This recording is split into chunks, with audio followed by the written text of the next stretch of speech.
Are you stuck on your editing journey? I can relate. I've been a pro editor for over 20 years and it hasn't always been smooth sailing. So after editing over 500 broadcast TV commercials with budgets of $100,000 and higher, like this,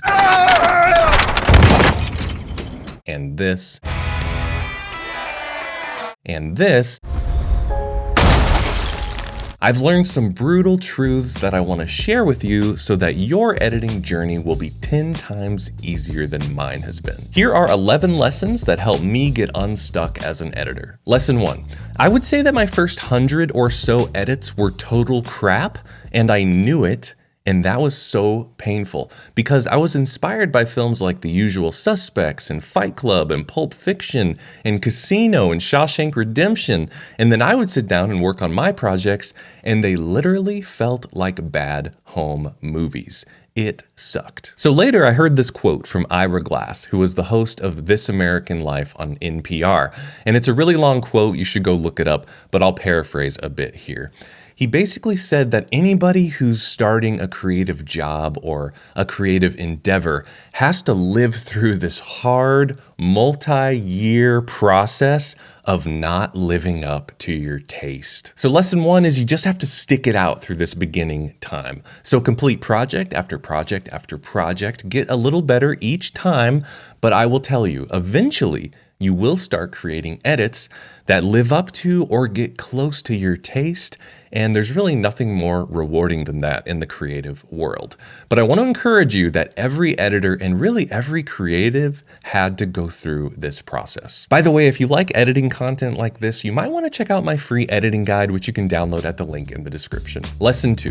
All types of editing can be super stressful. You're creating something out of nothing, there's often tight deadlines, there's people you're collaborating with, but commercials in particular, which is what I focused on, had high budgets, tight deadlines, there was just a lot at stake, and I felt like it lived and died with me as the editor, so I had a lot of stress and a lot of anxiety. So much so that about halfway through my career, I was so burnt out that I felt like I needed to take a multi-year break. But on that break, I discovered something very interesting. I actually had a ton of anxiety beyond the job of editing. And because I had great mentors in place, people to care for me, I decided to do some inner work on my anxiety. And when I came back to editing later, I had jobs that were around the same amount of stress and anxiety and difficulty levels, but I was able to handle them so much better. So lesson 2 is if you're dealing with tons of anxiety and you think it's because editing is a very anxiety-inducing job, that may be the case, but I want to challenge you that it may be time to do some inner work to reduce your own levels of anxiety and stress so that you can enjoy editing so much more. Lesson 3. When I started editing, I made a horrible mistake. I would look at those people around me who graduated from film school around the same time as me, and I would think thoughts like this. Oh, that guy's editing a feature film and I haven't done that yet. Oh, that person just won an award and I don't have any awards. Oh my gosh, I just found out that guy's day rate is double what my day rate is. And I have to tell you, comparing yourself to others is one of the worst things you can do for your mental health and for your editing career. And if this happens to you, I want you to think of this quote. Comparison is the thief of joy. Think about that for a second. The only outcome of comparing yourself to others is your joy diminishing, and it can diminish to nothing.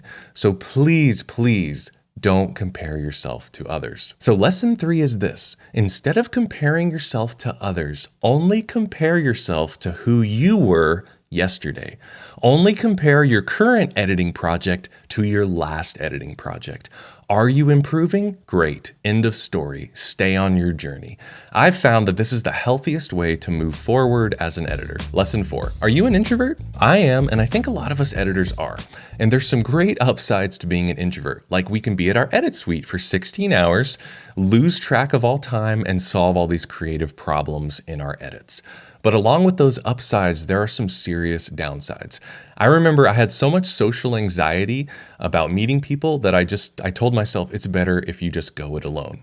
Now, later in my career, when I shifted my thinking, I had this realization that initial path I was on of going it alone is at least 10 times harder. I decided I wanted to invest in my friends who were editors. And there are some major upsides to this. First, you have somebody to call if you have a problem or a question. Also, you can eventually maybe start recommending each other for jobs.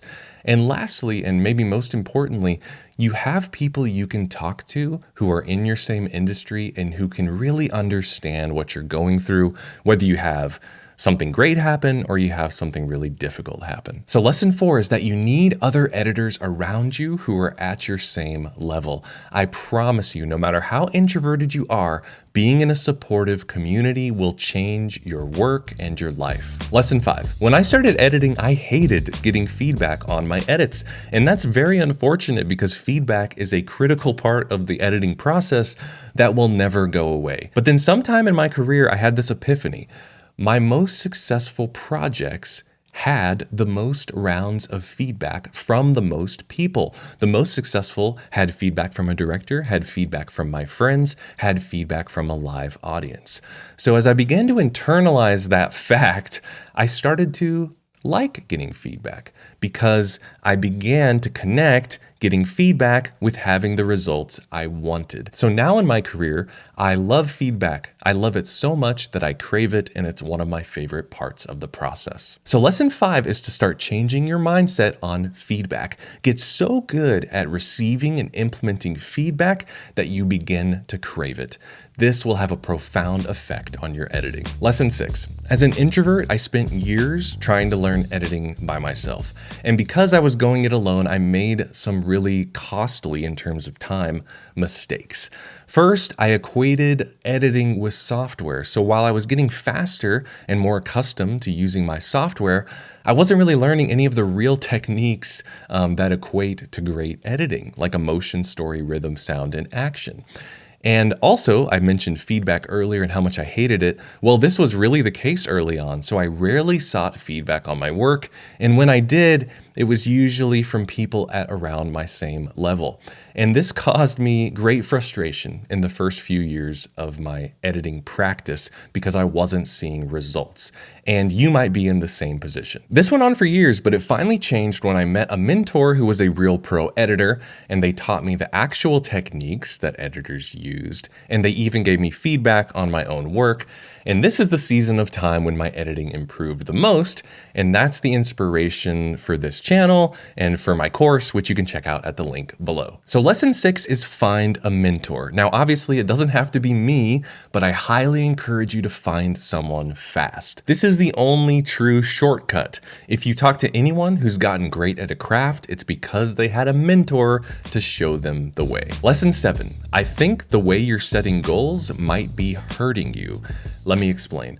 When we go to set goals, a lot of us pick outcome goals. Like, here's a couple examples. I want to win an award for editing, or I want to make X dollars a month from editing. But there's a massive problem with goals like these, and that's you are not in control. You don't know when you're going to win an award from editing. You can't make it happen, really. You're not really in control of when you're going to hit certain revenue goals. So I want you to shift your mindset, and I did this somewhere in my career, and it made a huge difference.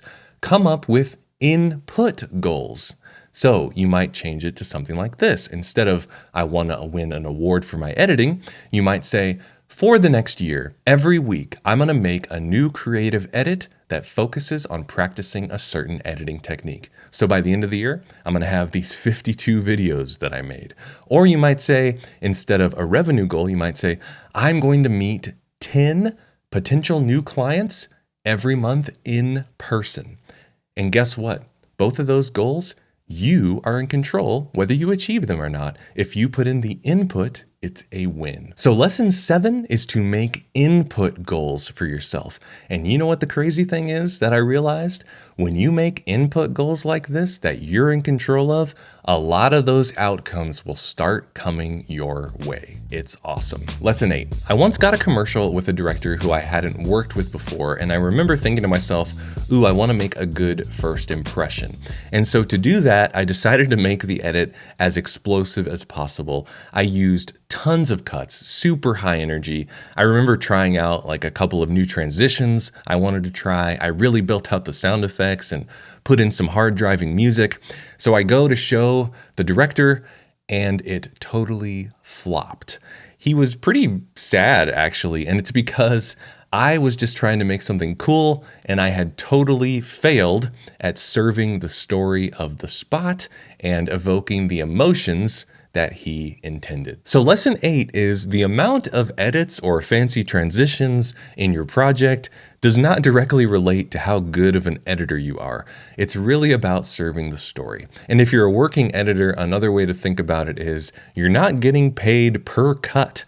So story first, emotion first. Some of my best projects only had 1 or 2 cuts. But I sure as heck did work on those emotional targets, crafting the story, and making the performances as good as possible. Lesson 9. I once worked on a commercial where the client had this limited window to air on TV, and they had this huge media buy, and it was really high stakes, so they were super stressed. And that made the ad agency that hired me super stressed. Therefore, I was super stressed. And I took this stress seriously. It was almost debilitating, but I worked day and night to meet that deadline. And literally minutes before my deadline to upload it to the TV station to go to air, it was ticking up. I think I had 1 minute left. The export finished. I clicked upload with a minute to spare. And I was like, oh my gosh, I accomplished it. So I had all this stress built up and I just relaxed for a minute. About an hour later, I get an email from the TV station saying, your edit did not meet our quality control standards. There's not enough time to fix it today. This is going to have to air tomorrow. I was crushed. I was so stressed out. I panicked. I made the change. I re-uploaded, but I had missed that deadline that I had killed myself for. And you know what happened? Nothing.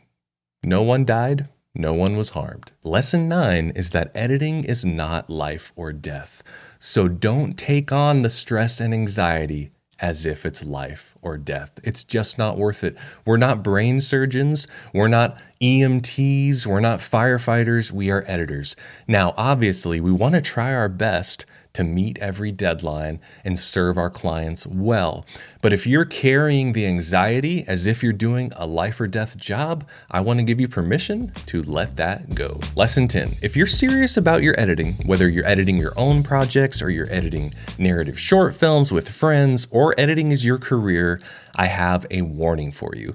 Editing, like most creative endeavors, are very hard and very challenging. And there's a huge danger when things are this challenging that the lows can be very low and crush you, and the highs, which is a little counterintuitive, but the highs can crush you too, because the highs aren't high enough, or they don't last as long as you want, or you realize you reach a high and you still have this empty feeling. And what I've found in my career is that there's only one solution for this. Have something in your life that's more important to you than editing. For me, what's more important than editing is my Christian faith and my family. So those are the things that drive me. And let me tell you what that's done. My editing is now so much more balanced. Because it's not the end-all be-all for me, the lows aren't as low. They can't really crush me, and the highs aren't as high. They can't really make me too prideful or excited or even disappointed that the highs didn't last as long as I wanted. So I know it's strange to say, but no matter how passionate you are, no matter how hungry you are to be an editor, have something in your life that's more important. Lesson 11. So one of my very first jobs as an editor was so hard. I think I worked 16 hours a day for 3 days, and I was in a building that had air quality issues, and I literally had an asthma attack partway through the job. So it was utterly horrifying. It was a nightmare. It was the worst editing job I have ever had.